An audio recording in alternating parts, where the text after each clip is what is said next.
Bonjour, je m'appelle André Pison, je suis chasseur en Deux-Sèvres depuis toujours et président d'ACCA depuis plus de 20 ans. Je suis aussi le papa de Dominique Pison, artiste peintre animalier bien connu dans les milieux cinégétiques. Administrateur fédéral pendant 13 années, je viens de sortir en auto-édition un livre consacré à la gestion du lièvre par plan de chasse, et si vous le voulez bien, je souhaiterais vous en donner un aperçu au fil de quelques diapos. En fait, je voudrais vous faire partager le fruit de notre expérience de terrain, vieille de plus de 10 ans, et qui s'appuie sur un prélèvement raisonné, calculé selon des bases mathématiques et une méthode scientifique afin d'assurer une gestion durable de cette espèce, et ce, malgré tous les aléas que peut subir une telle population. Nous avons souvent tendance à oublier que la gestion des espèces chassables est une obligation légale qui nous incombe et que nous ne saurions nous y soustraire sans prendre le risque de voir demain d'autres nous remplacer en cas de carence. Or, gérer une espèce, c'est en maintenir la population entre deux limites, l'une maxi pour éviter divers problèmes tels les dégâts concernant le lièvre, l'autre mini pouvant faire basculer l'espèce vers la disparition. Seul le plan de chasse est à même de répondre à cette gestion tout en améliorant grandement notre image cinégétique.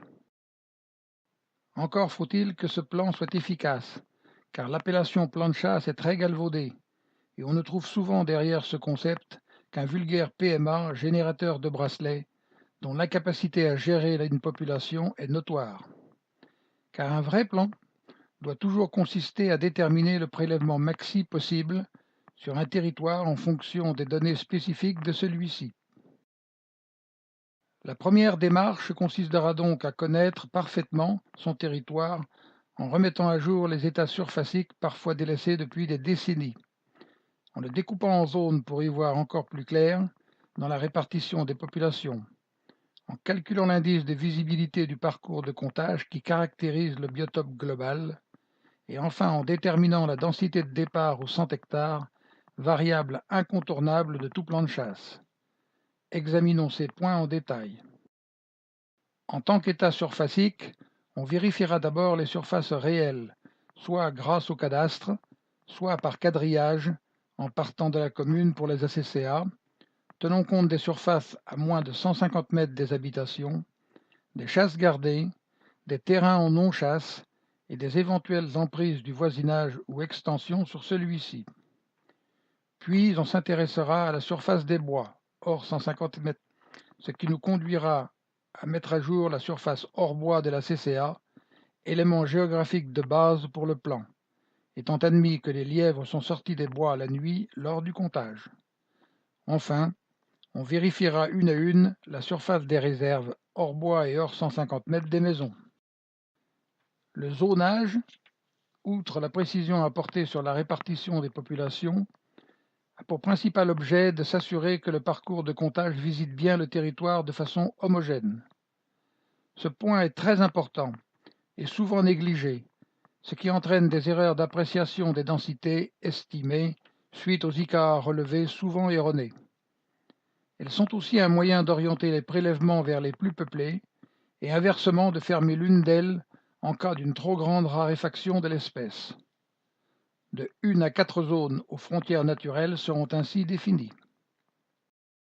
Le circuit doit lui aussi respecter quelques règles énoncées ci-contre, et dont le non-respect obligera à faire des corrections sur les relevés bruts. Un imprimé spécifique est prévu à cet effet. Le tracé arrêté, on établira la surface effectivement vue lors des comptages, ce qui nous fournira l'indice de visibilité traduisant le degré d'ouverture du territoire, rapport entre la surface effectivement vue et la surface totale théorique. On pourra alors vérifier l'homogénéité de la visite et rectifier si nécessaire. L'IKA brut relevé, dont on fait souvent la seule et unique donnée d'évaluation d'une population, ne peut en aucun cas remplir ce rôle. Il ne traduit en effet qu'une variation pour un territoire précis, et le tableau ci-contre montre bien qu'une densité donnée, ici 14 lièvres aux 100 hectares, peut être le fruit d'IKA allant de 2,8 à 4,48 selon que l'indice de visibilité variera de 0,5 à 0,8. De même, et inversement, pour un ICA de 3,8 environ, on peut avoir une densité variant de 12 à peine à 19, selon que l'indice de visibilité passe de 0,8 à 0,5, soit un écart de plus de 50%. La comparaison d'ICA de différents territoires n'a donc aucun sens, pas plus que d'en faire une moyenne arithmétique sur plusieurs d'entre eux. Cet indice deviendra donc secondaire au profit de la densité de comptage au 100 hectares, calculée selon le nombre de lièvres vus et après rectification éventuelle. Ces généralités importantes étant vues, nous allons suivre pas à pas la construction scientifique d'un plan de chasse. À noter que ce travail incombe de fait à chaque territoire, ceux-ci étant légalement potentiellement responsables des dégâts éventuels. Les fédérations ne sauraient donc logiquement s'y substituer, ayant dans ce domaine le seul pouvoir de contrôle du bien-fondé de la demande, pour en donner accord ou pas, de la collecte des résultats annuels et de leur exploitation. Nous examinerons donc successivement la notion d'indice des naissances sans lequel rien n'est possible, le prélèvement prévisionnel autorisé, qui est le plan, qui nous amènera à nous demander si celui-ci est synégétiquement admissible, la densité à sauvegarder pour préserver l'avenir, la détermination du PMA individuel annuel, et enfin, le nombre de bracelets à demander. La notion d'indice des naissances, nombre de levreaux par arde atteignant l'ouverture, est un élément incontournable du plan, au même titre que la densité de comptage. Intimement lié au taux de gène, il représente la dynamique d'expansion de l'espèce et définit à lui seul la part du cheptel de comptage qui peut raisonnablement être prélevé à population constante. Toute gestion du lièvre se prétendant un plan de chasse, mais ignorant cet indice, est caduque car infondée par définition. L'indice nous renseigne pourtant sur des chiffres fondamentaux. Et si l'on doit n'en retenir que quelques-uns, on notera qu'à cheptel constant, un taux de gène de 60% correspond à un indice des naissances de 3 et une possibilité de prélèvement d'à peine 50% du cheptel de comptage, et qu'un taux de 50% entraîne un indice de 2 avec un prélèvement possible qui descend alors à 18%, soit presque 3 fois moins.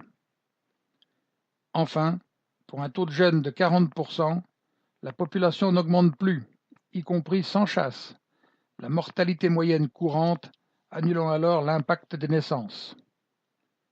Estimer l'indice des naissances à venir sera donc l'objet d'une grande attention, sans optimisme exagéré, le principe de précaution étant ici la règle, avec comme seul secours les statistiques des 5 dernières années prises comme référence. L'estimation en étant faite et le plan déterminé, l'indice sera donc obligatoirement à contrôler dès le début de la chasse pour une rectification éventuelle des prélèvements sur la saison en cours. Tout laxisme sur ce point se paiera comptant en général au comptage suivant. Par définition, le plan prévisionnel est le nombre d'animaux que l'on peut raisonnablement prélever en fonction de la population à l'ouverture et de celle que l'on souhaite sauvegarder. Ce prélèvement possible sera augmenté de 10% dans les calculs pour tenir compte des pertes par blessure de chasse. La population d'ouverture est le résultat de celle du comptage, diminuée des pertes par mortalité courante, soit 40% selon l'étude de l'Office national de la chasse et de la faune sauvage, et augmentée des naissances selon l'indice retenu. La population à sauvegarder est un choix politique du territoire concerné en fonction de ses souhaits et de son niveau de risque des dégâts. À ce stade, et avant d'aller plus loin, il faut se demander si le prélèvement calculé est synégétiquement admissible, c'est-à-dire s'il ne risque pas de mettre la population en péril.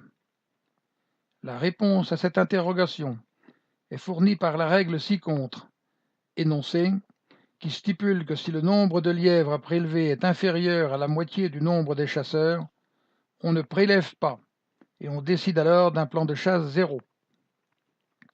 Il s'agit là d'une règle absolue qui ne tolère aucune transgression et qui est la preuve de notre volonté de gestion tout en faisant de nous des chasseurs responsables. Le choix du niveau de la population à sauvegarder n'est pas anodin, car on s'aperçoit rapidement qu'à vouloir remonter trop vite, on risque le plan zéro. Le tableau ci-compte montre clairement qu'une hausse de 1% souhaitée entraîne une réduction du prélèvement d'autant plus forte que l'indice des naissances, ou le taux de jeunes, est bas et que pratiquement en dessous d'un indice de 2, soit un taux de jeunes de 50%, il n'est guère possible de faire évoluer la population à la hausse. En effet, pour cette valeur, un souhait de hausse de 5%, ce qui est peu, entraîne déjà une baisse du plan de 5 fois 5,4, soit 27%. C'est d'ailleurs pour cette raison que nombre de territoires végètent parfois à des niveaux très bas, s'obstinant à vouloir prélever dans un contexte pourtant défavorable. On notera que lors de l'établissement du plan par informatique, le niveau de la population à sauvegarder sert souvent de variable d'ajustement.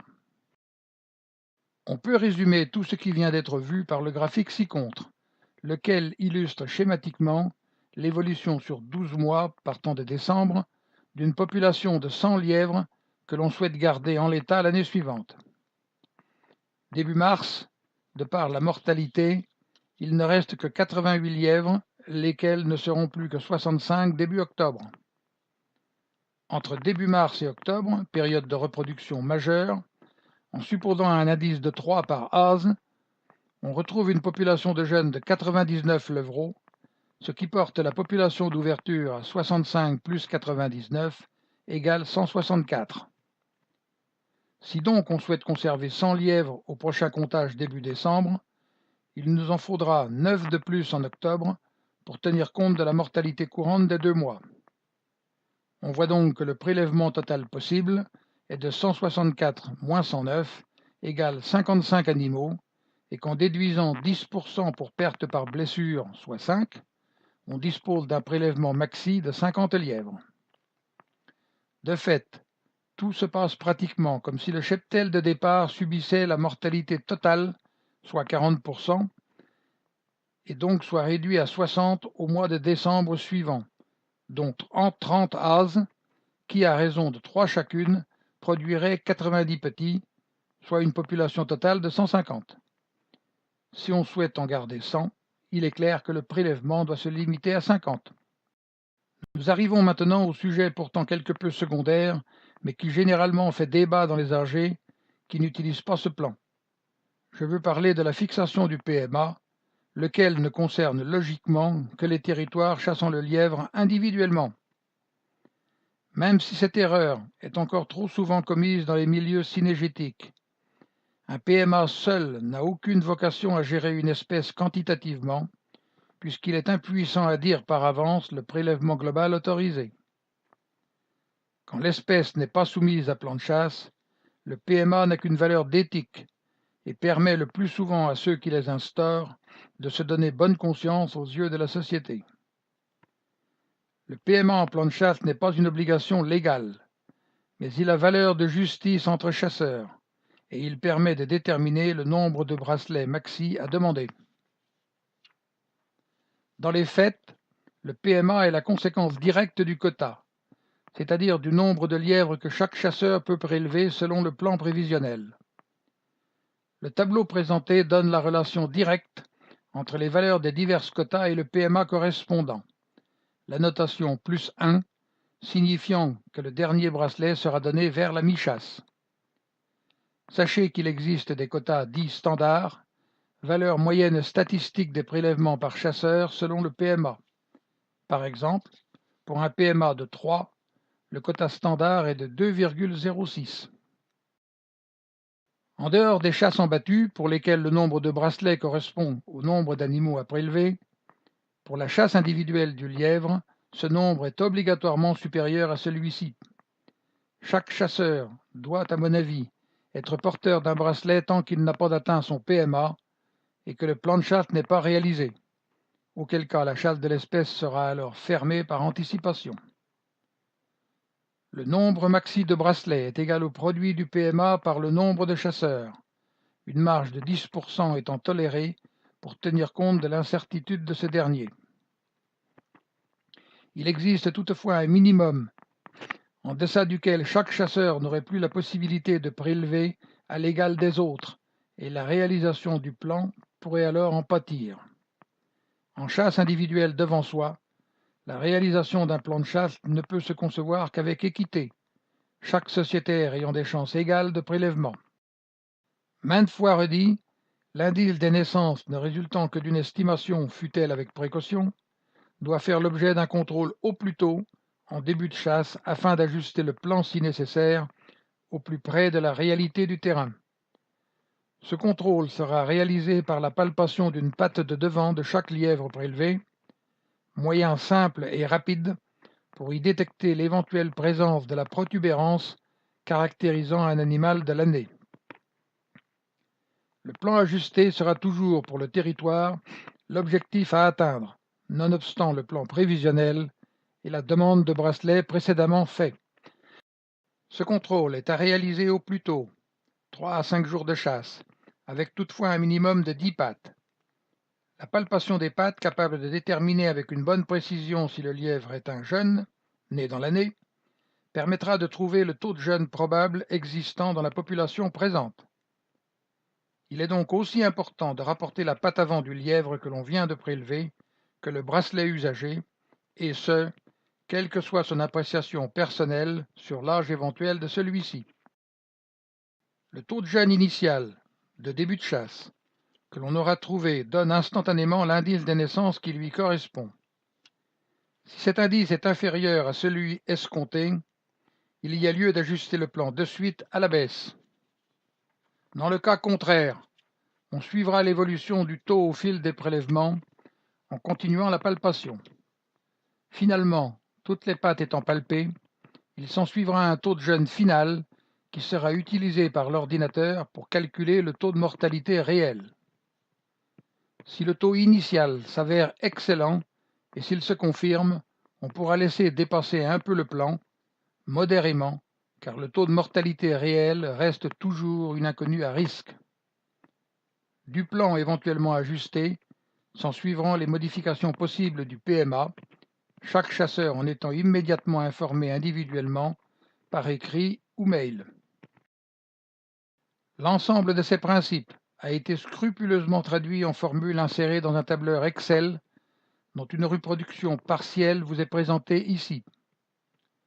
Seules les cases jaunes sont à remplir, et si l'on accepte celles concernant les données constantes du territoire que sont la surface hors bois, l'indice de visibilité et le mois de comptage, il n'y a que 4 ou 5 cases à remplir, soit une ou 2 cases, selon le nombre de visites, pour la densité de comptage, valeur calculée le jour de la réalisation, et dont la moyenne apparaît de suite dans la case verte, tandis que s'affiche l'ICA résultant en marge à gauche.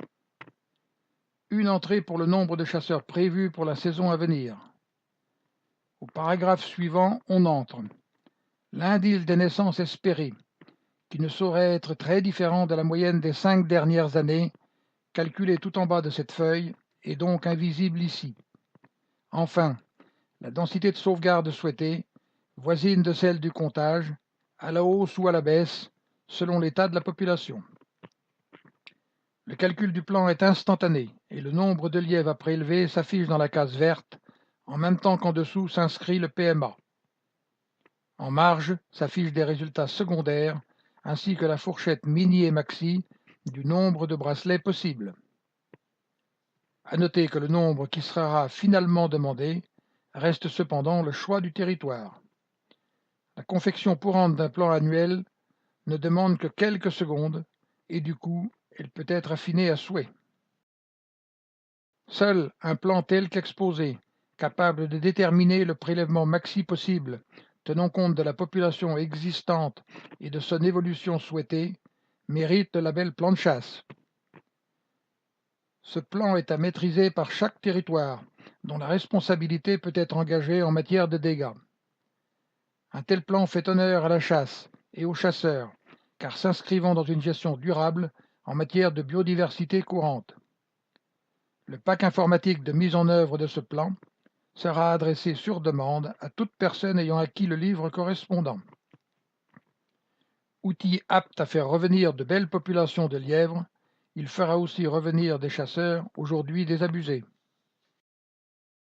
Pour terminer, sachez que vous pourrez tirer une légitime fierté de mettre en œuvre une telle gestion, mais au bout du compte, le plus grand des plaisirs, secret et personnel, restera celui de la vision des lièvres rencontrés en nombre sur votre territoire lors de vos promenades de printemps ou d'automne, et de savoir en toute modestie que de cette réussite-là, vous avez votre part.